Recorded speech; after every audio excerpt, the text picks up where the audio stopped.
చెప్తున్నా, నా వల్ల కావట్లేదు. దయచేసి చెప్తున్నా, మీ అందరికీ చెప్తున్నా, వాస్తవాలు చూపించండి, ఎంక్వైరీ చేసుకోండి, ఇన్వెస్టిగేషన్ చేసుకోండి, ఎక్కడ ఏంటి అనేది. నాకు పాటలు తప్ప, పాటల ప్రపంచం తప్ప నాకు ఏమీ తెలీదు. ప్రజలారా ఎవ్వరు కూడా నమ్మకండి దయచేసి. మీడియా మిత్రులారా, మీరు పెట్టేదానికి కింద కామెంట్లు చూసి కుమిలిపోతున్నా, నా వల్ల కావట్లేదు అసలు. దయచేసి చెప్తున్నా, నేను తప్పు చేస్తే మళ్ళీ చెప్తున్నా, నన్ను ఎక్కడికైనా పిలవండి, నేను ఎక్కడికైనా రానికి సిద్ధం. ఏ పోలీస్ స్టేషన్ గడప తొక్కనికన్నా సిద్ధం, జైలుకి పోవడానికి కూడా సిద్ధం. నాకు అసలు ఆ బాధితుల్ని చూస్తుంటే ప్రాణం పోతే చాలా బాధ అనిపిస్తుంది. వాళ్ళు నా మీద అనిపిస్తున్నా కూడా మంగ్లీ అని చెప్పి, ఏమీ లేని మంగ్లీ అక్కడ, అసలు మంగ్లీకి సంబంధమే లేదు. వాళ్ళు చెప్తున్న బాధ అనిపిస్తుంది నాకు. ఎందుకంటే ఆ పేదరికం నుంచి నేను వచ్చాను, నాకు తెలుసు అది ఆ పెయిన్ ఎట్లుంటుంది అనేది. వాళ్ళ దగ్గర నుంచి వాళ్ళని ఏమనాలి అసలు నాకు అర్థం కావట్లేదు నోటితో. ఆ మధు నాయకు, ఆ హేమకాంత్ రెడ్డి, ఈ సుబ్బారావు, ఏంది అసలు ఈ గేమ్ అంతా ఏందో నాకు అసలు ఏమీ కూడా అర్థం కావట్లేదు. గత 30 రోజుల నుంచి నా ప్రోగ్రామ్స్, నాకు అన్నీ కూడా రికార్డింగ్స్ అన్నీ కూడా వదులుకోవడం జరుగుతుంది. నాకు అసలు దయచేసి చెప్తున్నా, చేతులు జోడించి చెప్తున్నా, నా తప్పు ఉంటే నన్ను ఏ శిక్ష విధించినా కూడా నేను పడడానికి నేను రెడీ. కానీ దయచేసి నా మీద ఏమైనా కోపం ఉంటే దయచేసి చెప్తున్నా, మీరు చూపించే దాన్ని బట్టి ప్రజలందరూ కూడా మిస్లీడ్ అవుతుంది. ప్రజలందరూ ఏమనుకుంటారు, అరే ఏంది అసలు ఏంది మంగ్లీ అని చెప్పి అనుకోరా, నమ్మరా వాళ్ళు? డౌట్ వస్తుంది కదా. ఎంత ప్రేమించే నన్ను, ఎంత ప్రేమించే నా పాటలను హేట్ చేస్తున్నారు. అది దేనివల్ల? మీడియా వల్లనే కదా. మన media, social media, main stream media వల్లనే కదా. దయచేసి చెప్తున్నా, నేను రిక్వెస్ట్ చేస్తున్నా మీ అందరికీ. నేను అసలు ఈ ఒక్క మాట కూడా అనట్లేదు. మీడియా లేకపోతే అసలు నేను సోషల్ మీడియా లేకపోతే నేను మళ్ళీ చెప్తున్నా, నేను లేను. ఏదన్నా తెలిసి తెలియక తప్పు మాట్లాడితే నన్ను క్షమించండి. మీరు లేకపోతే నేను లేను.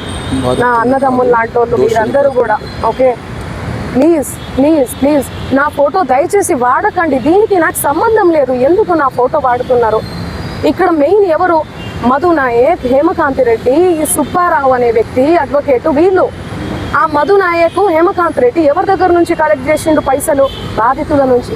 బాధితులకు నేను అండగా ఉంటా. ఏమైందో ఇది, బాధితులకు న్యాయం జరగాలని ఈ కేసు ఏమైనా ఇట్లా అవుతుందేమో ఏమో తెలియదు, భగవంతుడికి తెలుసు తేరుక. కానీ నేను వాళ్లకు తప్పకుండా అండగుంటా. వాళ్లకు న్యాయం జరగాలి. ఈ మధు నాయక్ని, హేమకాంత్ రెడ్డి గారిని, నా మీద బ్యాడ్గా దుష్ప్రచారం చేసిన అన్ని సోషల్ మీడియా ఛానల్స్ అన్నీ కూడా తిరిగి దుష్ప్రచారం చేసినటువంటి ఆ సుబ్బారావు గారికి కూడా చేతులెత్తి దండం పెడుతున్నా. వాళ్ళని కఠినంగా శిక్షించాలి అని చెప్పి పోలీస్ శాఖ నేను కోరుతున్నా. ఇన్వెస్టిగేషన్ చేయాలి, ఫెయిర్ ఇన్వెస్టిగేషన్ చేయాలి. నేను ఇంతకంటే ఏమి చెప్పదలుచుకోలేదు. నిజానిజాలు ఆల్రెడీ మీకు తెలిసింది. దయచేసి చెప్తున్నా, థంబ్నెయిల్స్ చాలా పెయిన్ఫుల్గా అనిపిస్తున్నాయి, చూడలేకపోతున్నా. మా నాన్న, మా అమ్మ, మా ఫ్యామిలీ చాలా క్షోభకు గురవుతున్నారు. నాకు మా నాన్న అంటే చాలా ఇష్టం. చూడండి, చిన్నప్పటి నుంచి నేను మా నాన్న స్టోరీ చెప్తే మీరే ఏడుస్తారు. చిన్నప్పటి నుంచి నేను మా నాన్నని కాపాడుకుంటూ వచ్చినా. నేను ఎవరికైనా కూడా ఎమోషనే అమ్మ నాన్న అంటే. మీ ఫ్యామిలీలు కూడా మీకు ఉన్నాయి. మీరు చూపించేదాన్ని బట్టి జనాలందరూ కూడా తప్పుదోవ పడుతున్నారు, మిస్లీడ్, తప్పుగా అర్థం చేసుకుంటున్నారు. నన్ను తిడితే మీకు ఇష్టమా? మీ ఇంటి ఆడబిడ్డ లెక్క కదా నేను. చెప్పండి, మీరు పెట్టేదాన్ని బట్టే కదా వాడు తిడుతూ ఉంటారు. వాళ్ళ కింద అసలు వాళ్ళకి ఏం తెలుసు?